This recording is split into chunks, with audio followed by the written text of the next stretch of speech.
Hello everybody and welcome to another Color Computer Hardware Spotlight. Today we are looking at the CoCo 2 model 263136. Originally this was a Canadian unit and this is how the Canadian units came boxed. Originally this unit came from Quebec and when I unboxed it I was quite disappointed in it. But things dramatically improved when I found out and did a little research on the unit.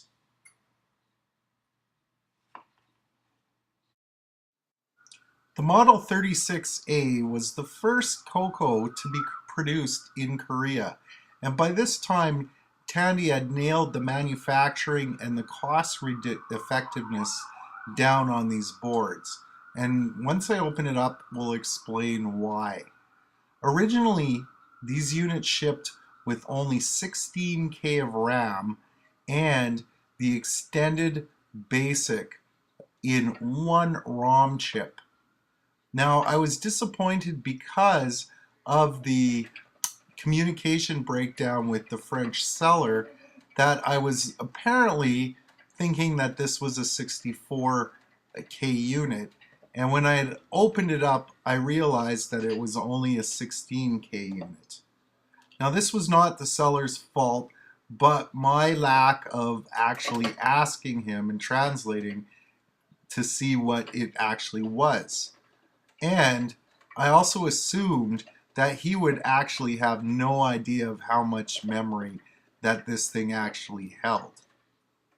Alright, so once we get all 6 screws out, we can then flip the unit over and actually open it up.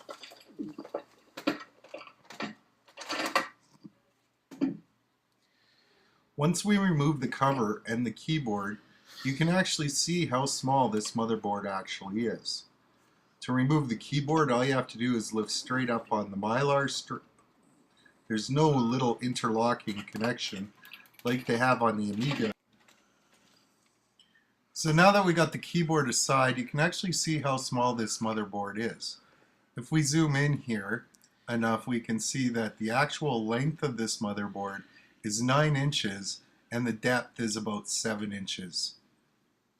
Now I found an excellent graphic online and I can then explain with the graphic what each of the components are.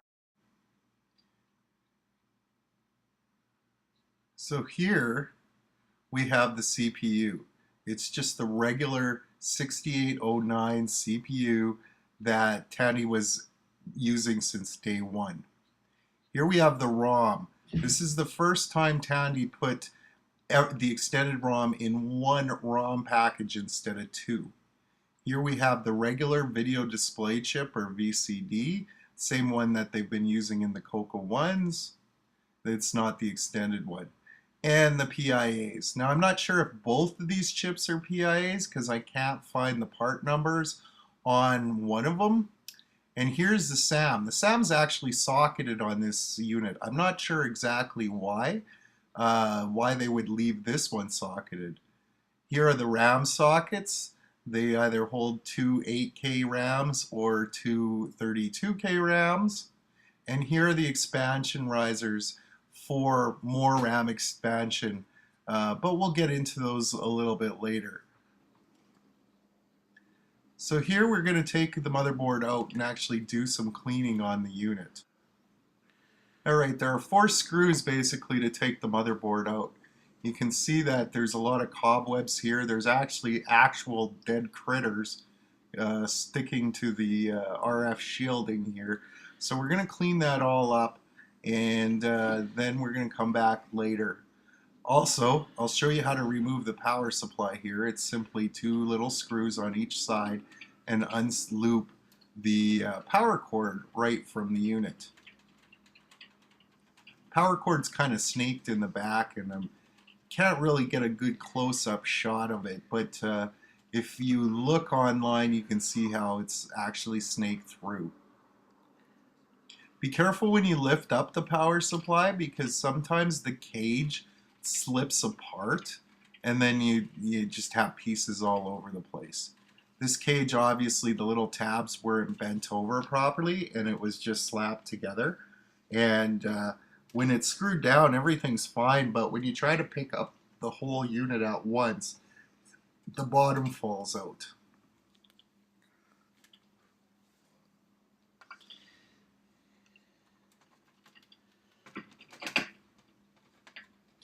So you just want to unsnake the cables through the nuts there, or the risers, I guess you could say, nuts, risers, whatever. And the power supply just comes right off. They're just stuck in there statically. There's no glue or anything to worry about removing. It's just a matter of pulling a little bit of elbow grease and you'll get them right out.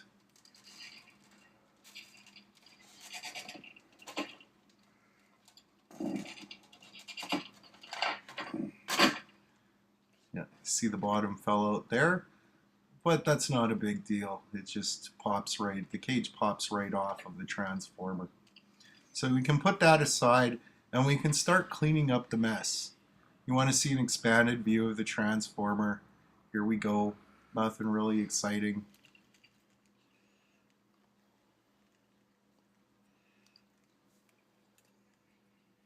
Alright, so now we can start spraying this down with Windex.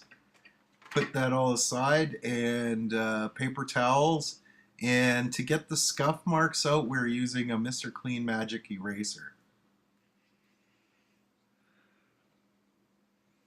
So we're just going to fast forward the next little part here, showing that it's done because it's rather boring.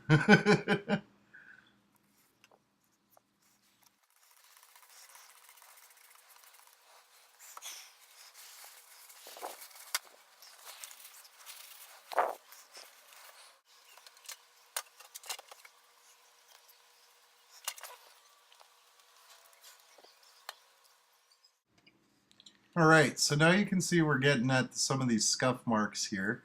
These scuff marks aren't too bad. They can come out with the Mr. Clean Magic Eraser.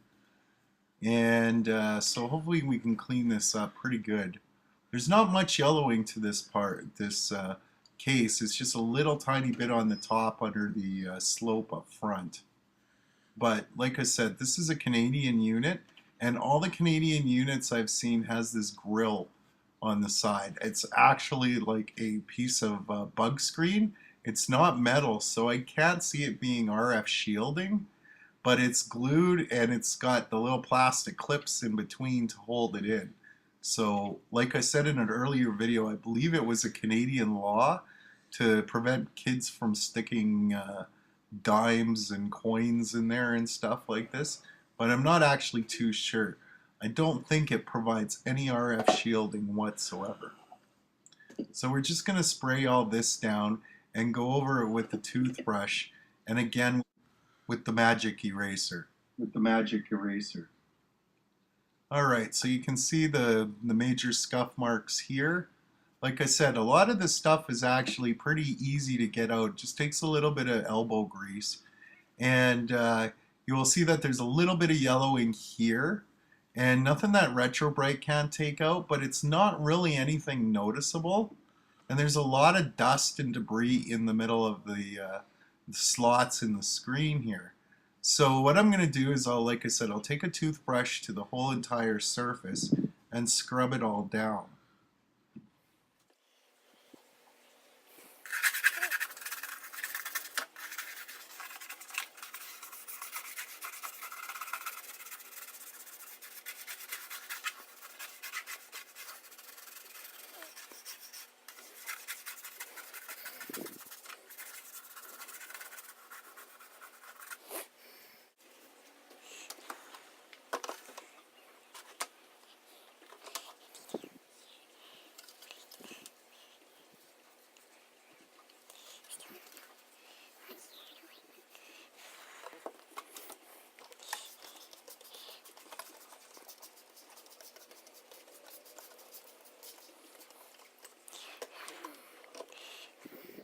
Alright, so basically everything's cleaned up as much as possible. I've remounted the power supply, as you can see, and the motherboard. And if you bared with me this long, thank you.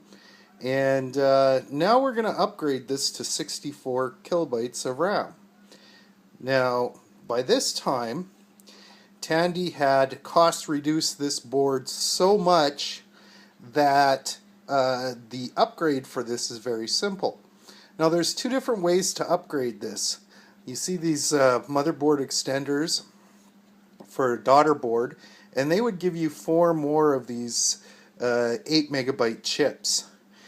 But I found out doing some research on the web, and I thank the guys at the CoCo list, multimedia list, and the book Tandy's Little Wonder, that I can put the 128K RAMs, they're basically 32K RAM chips in there, that I pulled from my CoCo 3. Now once these have been replaced, then I have to put a little blob of solder across this jumper setting right here. And you can see it's labeled 64K if you look closely enough. So finding this daughter board with these 4 chips on it was pretty hard, and I doubted if I'm ever going to find one today. I mean, there are some people that say they have them and they would dig them up, but this is a much easier and faster way, as I already have the chips, and it's just a simple 2-part process. So I'm going to go ahead and shut off the camera because nobody needs to see me shaky solder, and I'll change those chips out, and then we'll put the unit back together. Alright, so we're back, and I put the new 64K chips in. And I did a real bad soldering job here, but you can see I got a wire looped around to close that jumper gate. Not professional by any means, but I never claimed to be a professional solderer. So all that's left to do is basically hook back up the power supply. Now I haven't cleaned the keyboard. I gave it a fast little wipe down, but because the keyboard cleaning always takes me at least 2 or 3 hours, I'm going to leave that for another project for another day. But I'm going to plug in the keyboard here.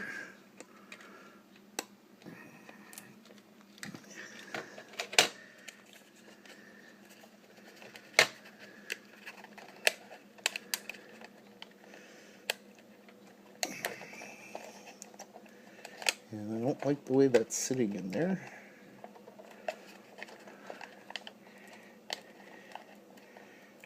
After a while you get a feel for these Mylars, and you can kind of tell if they're off center or what. This one was a little bit off center.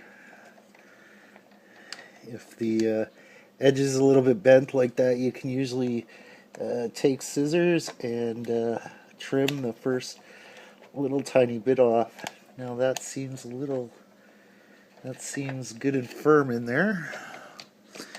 And of course we want to line the keyboard back up here. There's rubbers on one side, but none on the other, surprisingly. Right. All right.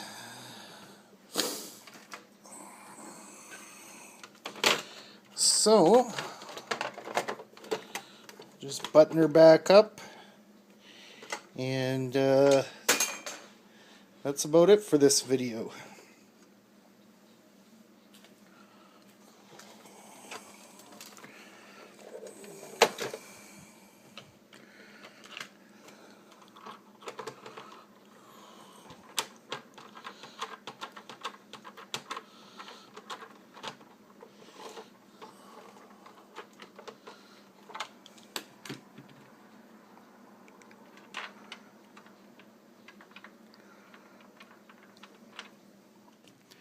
Well, here we have it all buttoned back up, and in my next video I'm gonna plug her all in and fire her all up and test it all out.